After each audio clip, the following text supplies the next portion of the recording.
rejeté 1000 fois. Mais aujourd'hui, je n'implore plus. Ce poids silencieux d'entendre un « non » pour la 1000e fois installe un vide qui semble pulser dans la poitrine, un écho sourd qui éteint la chaleur de l'espoir. Sentir le corps là, ferme, et l'âme comme une ombre lointaine. C'est comme être assis dans un vaste salon, entouré de portes qui se ferment une à une jusqu'à ce qu'il ne reste que le couloir froid et éclairé par des lampes tièdes qui ne chauffent plus. Chaque refus tombe comme une lente goutte sur la peau et, sans s'en rendre compte, nous cessons de chercher une affection qui semblait essentielle pour découvrir que notre dignité ne dépend pas du souffle de celui qui décide de tourner le visage. Perdre l'affection des autres est comme le vent qui emporte le nuage. Le nuage danse dans le ciel un instant, change de forme, mais le ciel reste vaste et libre. Cette image de Sénèque offre un réconfort inattendu.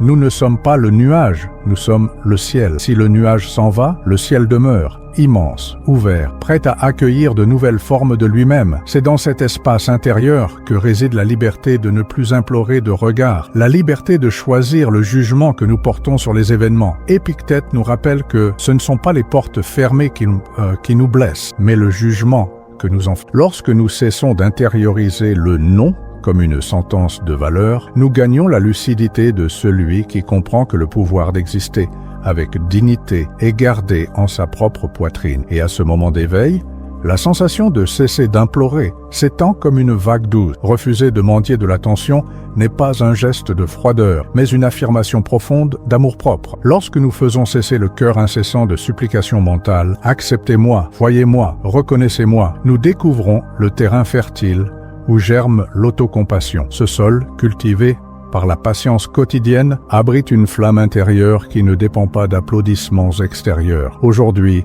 je n'implore plus. Aujourd'hui, je sens que la solidité de mon être ne tremble plus face au silence d'autrui, car j'ai appris que, même dans la solitude, je suis complète en moi-même. Le point de départ, la blessure du non répété, la sensation d'habiter un couloir sans fin surgit lorsque chaque porte qui s'ouvre n'apporte que l'écho d'un silence de plus. Nous passons par les vides des attentes comme ceux qui marchent en file indienne, espérant qu'à la fin, quelqu'un nous accueillera. Mais le nombre de portes fermées augmente et l'invisibilité devient notre manteau. Chaque non résonne dans la poitrine comme un petit marteau, éteignant la lumière que nous croyions autrefois inextinguible. Dans cet écho constant, le corps reste présent, mais l'âme divague, diluée entre ce qui est attendu et ce qui est à nier. Avec le temps, nous apprenons à traduire ces négations comme une sentence de valeur. Chaque refus devient le reflet d'un prétendu défaut, alimentant la culpabilité silencieuse qui ronge la confiance. L'esprit s'emprisonne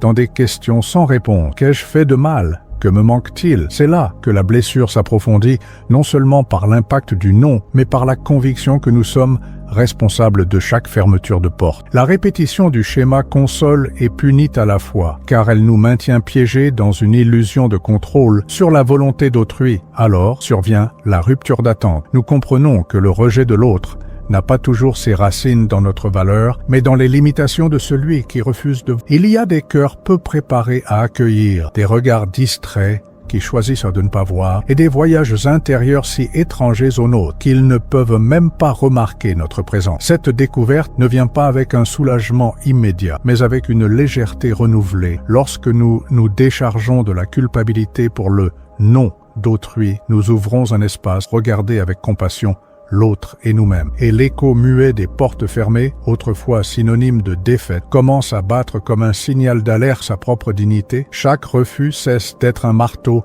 et devient une boussole, indiquant celui qui a oublié d'honorer ses propres limites. La blessure du non, répété, révèle que ce n'est pas notre imperfection, mais un décalage entre les attentes et la réalité. À ce point de départ, la clarté commence à naître, non pas comme un baume immédiat, mais comme une graine qui trouve un sol fertile dans la conscience nouvellement éveillée. L'erreur stoïcienne de confondre acceptation et dépendance. Il existe une croyance subtile selon laquelle accepter sa propre condition signifie renoncer à l'autonomie, comme si la paix intérieure n'était atteinte qu'en se pliant au regard d'autrui. C'est pourquoi nous créons l'habitude inconsciente de tendre les mains en espérant de l'attention, comme si chaque geste de supplication pouvait combler le vide intérieur. Mais cette dépendance déguisée en acceptation est un piège.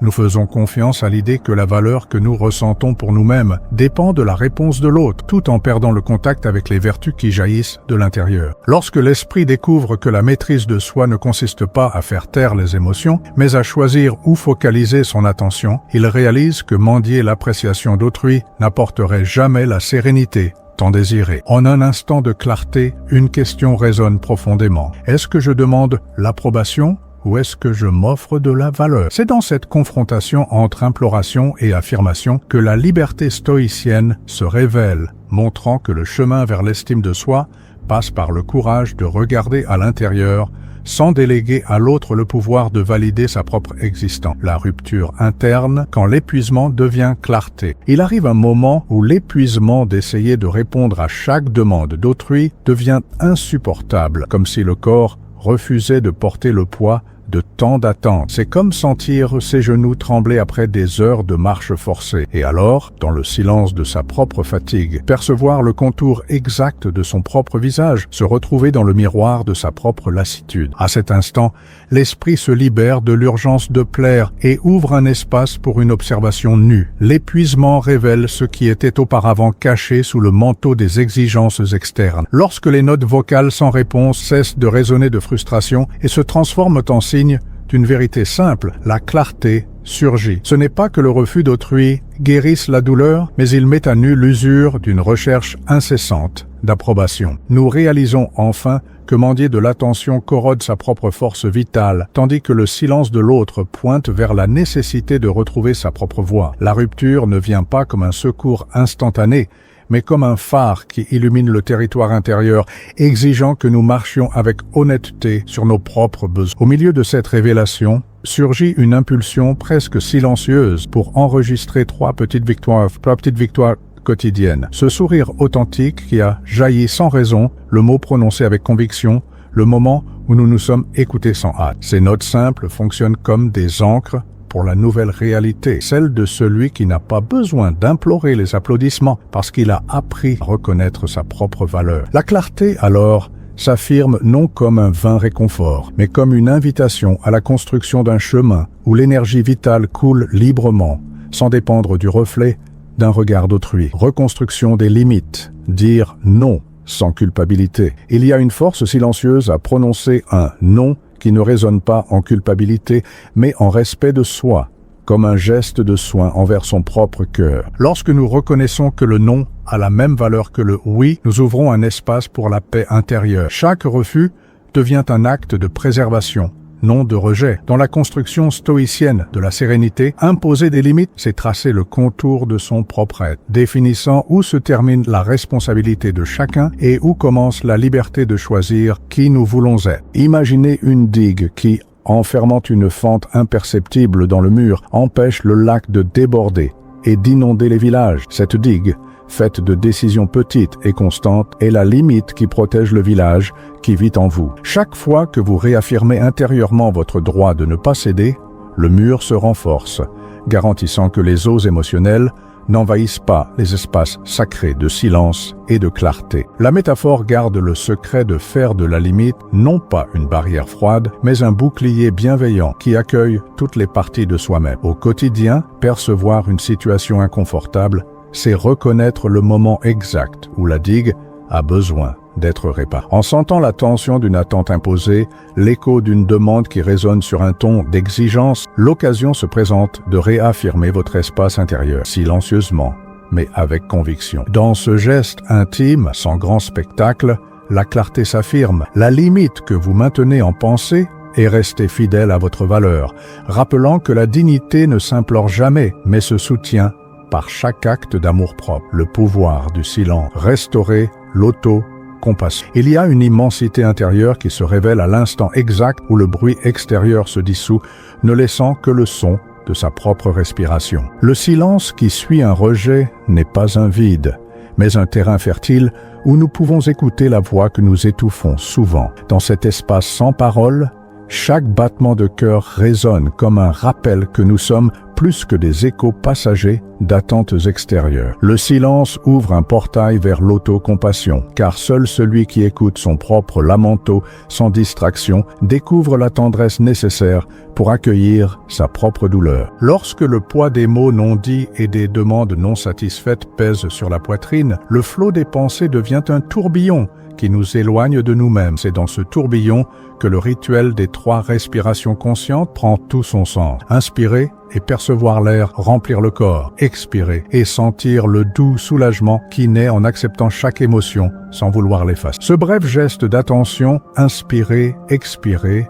observer, se répète comme un mantra silencieux, enseignant que le soin le plus profond commence par la rencontre douce avec son propre ressenti. Chaque inspiration renouvelle le pacte de compassion intérieure et chaque expiration dissipe le poids d'avoir attendu une réponse sous forme de crise extérieure. Au cœur de ce silence réparateur, nous apprenons que se taire face à sa propre histoire n'est pas une reddition, mais un acte de courage. Le silence guérit parce qu'il met des limites au bruit qui insiste à nier notre vérité. En lui, l'autocompassion s'épanouit sans hâte, rappelant que la dignité ne s'implore pas à voix haute, mais se soutient par la sérénité de celui qui accueille chaque ombre intérieure avec un regard compassif. Quand le monde se tait, nous découvrons qu'en nous-mêmes se trouve une voix plus ancienne et plus sage, prête à offrir l'affection que nous n'avons peut-être jamais suppliée, mais que nous avons toujours méritée. Conclusion, un nouveau regard sur le non. Au moment où l'écho de 1000 refus se dissout, émerge la révélation que le plus grand non que nous supplions était celui de nous-mêmes. Chaque non reçu, chaque porte qui s'est fermée, n'a pas éteint notre flamme. Cela a servi, en réalité, à illuminer des chemins intérieurs qui restaient dans l'ombre de l'insécurité. La répétition des portes fermées, autrefois un marteau qui frappait l'âme, se transforme maintenant en un rythme mesuré qui nous apprend à reconnaître notre propre cadence. Quand le marteau s'arrête, nous entendons le silence. Et c'est dans ce silence que naissent la résilience et la certitude que nous n'avons pas besoin d'implorer la dignité, car elle habite déjà le terrain fertile de notre être. Sénèque insiste sur le fait que l'adversité révèle ce que nous gardons vraiment secret, et c'est dans la douleur de chaque refus que nous découvrons la forteresse invisible de nos valeurs. Marc Aurèle, dans sa sérénité pratique, fait écho que ce qui est insupportable en soi trouve un soulagement quand nous l'affrontons. Ainsi, en regardant de front la blessure du mépris, nous apprenons à construire notre forteresse intime. Aujourd'hui, après toutes les portes fermées, nous restons debout, non pas parce que nous ignorons le silence autrui, mais parce que nous écoutons attentivement le battement confiant de notre propre cœur.